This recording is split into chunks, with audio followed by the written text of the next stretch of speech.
Queridos irmãos, a paz do Senhor. Quero fazer uma leitura na Palavra de Deus, leitura bastante conhecida, 1 Coríntios capítulo 11, verso 23 a seguir, na versão Nova Tradução Linguagem de hoje. Porque eu recebi do Senhor este mandamento que passei para vocês, que o Senhor Jesus, na noite que foi traído, pegou o pão e deu graças a Deus. Depois partiu o pão e disse: Isto é o meu corpo, que é entregue em favor de vocês. Façam isto em memória de mim. Assim também, depois de jantar, ele pegou o cálice e disse: Este cálice é a nova aliança feita por Deus com seu povo, aliança que é garantida pelo meu sangue. Cada vez que vocês beberem esse cálice, façam isto em memória de mim. De maneira que cada vez que vocês comem deste pão e bebem deste cálice, estão anunciando a morte do Senhor até que ele venha. Glória a Deus. Meus queridos, estamos aí no final de semana onde se comemora no mundo cristão, principalmente entre os católicos, a Páscoa. E nós entendemos através da palavra de Deus o que significa a Páscoa. Alguém tem me questionado sobre isso e eu quero esclarecer rapidamente aqui para vocês. A Bíblia nos ensina lá em João capítulo 1 que o Verbo se fez carne. Quem é o Verbo ou o que é o Verbo? O Verbo quer dizer a palavra, o Logos, o próprio Filho de Deus se fez carne. Ou eu costumo dizer, o Deus encarnado. Deus se fez homem, tomou a natureza humana. Paulo vai dizer lá em Filipenses que Cristo, ele abre mão da sua divindade, da sua deidade, para se submeter à vontade do Pai, se tornando assim como eu e como você. Mas o que isso tem a ver com a Páscoa? O que isso tem a ver com o cristianismo? Veja bem, irmãos, Paulo está dizendo aqui nesse texto que nós acabamos de ler, fazendo uma referência a uma ordenança que Jesus deixa para a igreja do Senhor, a celebração da ceia. Naquele momento, quando Jesus disse essa palavra, ele estava reunido com os seus discípulos e estavam celebrando a Páscoa judaica.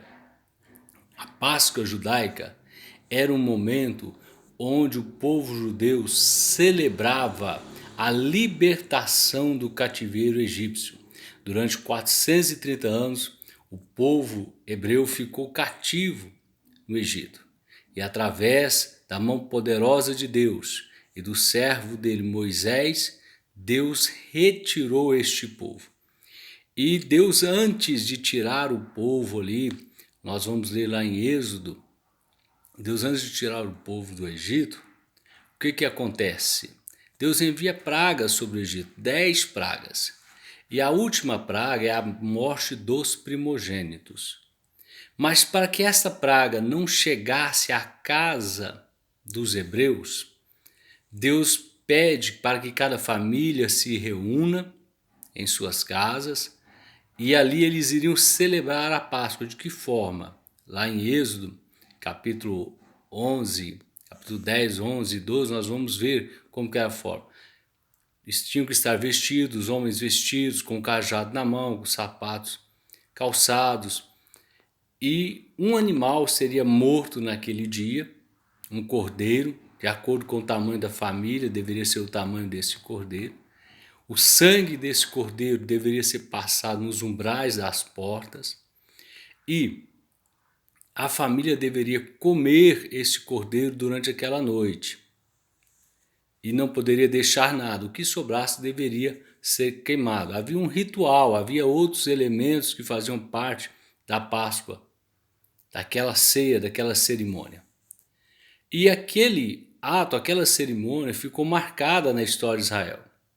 E aquela cerimônia deveria ser celebrada durante todas as gerações do povo hebreu, para o povo lembrar que um dia eles foram cativos no Egito e através da mão poderosa de Deus, Deus os tirou do Egito e os colocou na terra prometida.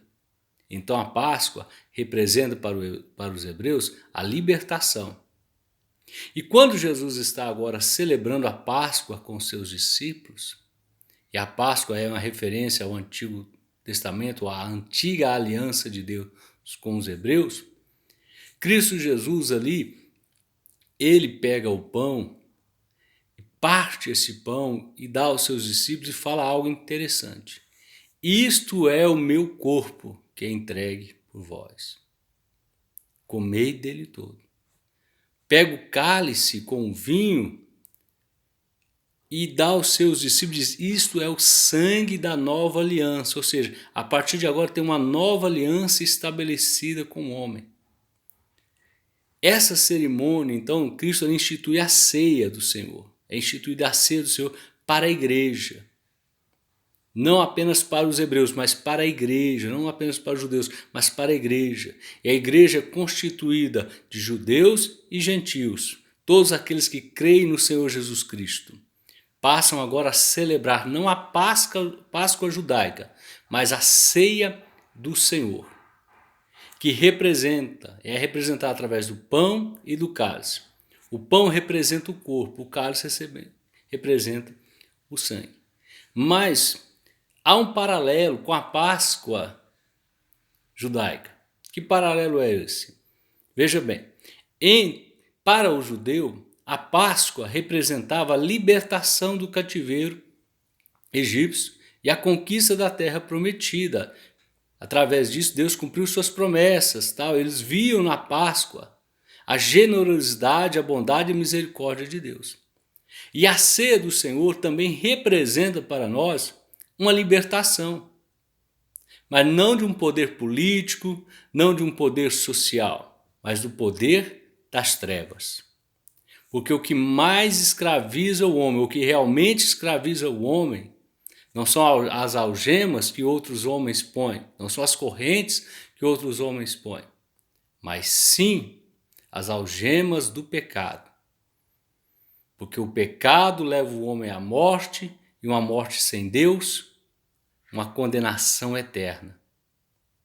Assim que como na Páscoa judaica, lá no Egito, durante o período das 10 pragas, na última praga, foi preciso que um cordeiro morresse, o sangue daquele cordeiro passasse nos umbrais da porta, para que o anjo do Senhor, quando passasse pelo Egito, não entrasse na casa dos hebreus e não matasse os primogênitos dos hebreus.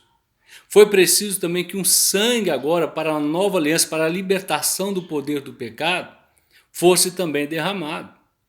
E que sangue é este? É o sangue do Verbo encarnado que João fala.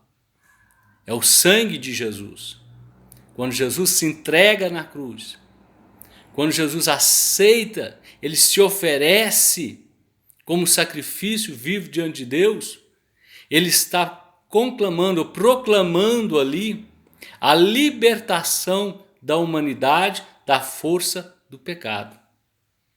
Até aquele momento, o império da morte reinava, até aquele momento da cruz. Mas quando Jesus, ele morre ali no Calvário, quando ele se entrega no Calvário, ele está dizendo ali, tetelestai, ou está consumado. Ele cumpre o propósito para o qual ele veio, que é morrer, que é dar a sua vida, dar o seu sangue para a remissão do pecado.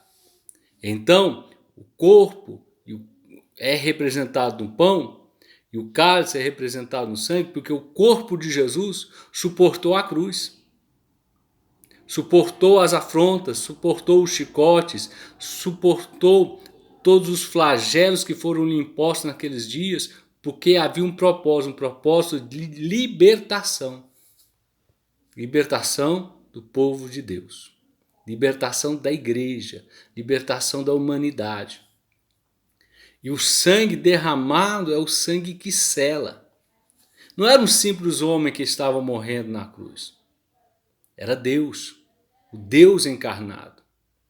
Eu costumo dizer que é algo glorioso, é algo imensurável, e que a nossa mente humana, a nossa capacidade de raciocínio é muito curta para entendermos a grandiosidade desse ato, do Deus encarnado morrer na cruz. Então, irmãos, meus queridos, a partir do momento que nós cremos nisso, que o Deus encarnado veio, morreu por nós, ele ressuscitou. Porque não bastava ele morrer, não bastava ele pagar o preço para a nossa libertação. Era preciso ele ressuscitar para garantir-nos a vida eterna. Então hoje nós que cremos em Cristo, temos a certeza e a convicção da vida eterna, porque Cristo ressuscitou. Ele venceu a morte e se tornou as primícias dos que dormem. Então hoje, quando nós participamos da ceia do Senhor, nas igrejas cristãs evangélicas, nós celebramos a ceia do Senhor. Participamos, todos os irmãos participam, tanto do pão quanto do cálice. Nós estamos dizendo, eu creio que Jesus é o Cristo, que morreu e ressuscitou para me dar vida eterna. A Igreja Católica chama de Eucaristia e celebra lá do seu modo. Cada igreja tem o seu modo de celebrar, mas todos, quando estão celebrando a ceia do Senhor, independente da igreja, independente da denominação, independente se é todo mês, se é uma vez por ano, todos, quando estamos participando, nós estamos declarando que cremos nesse Jesus, que cremos que ele é o Cristo, que cremos que ele morreu, que cremos que ele pagou um preço e que ele ressuscitou para o perdão dos nossos pecados, que ele ressuscitou para que nós tenhamos vida eterna. Ele morre para pagar a dívida que tínhamos, não com o diabo, mas com Deus. Nós não devemos nada para o diabo, nós devemos é para Deus. O pecado nosso, como diz aí, nos separa de Deus, mas o sangue de Jesus nos reaproxima de Deus.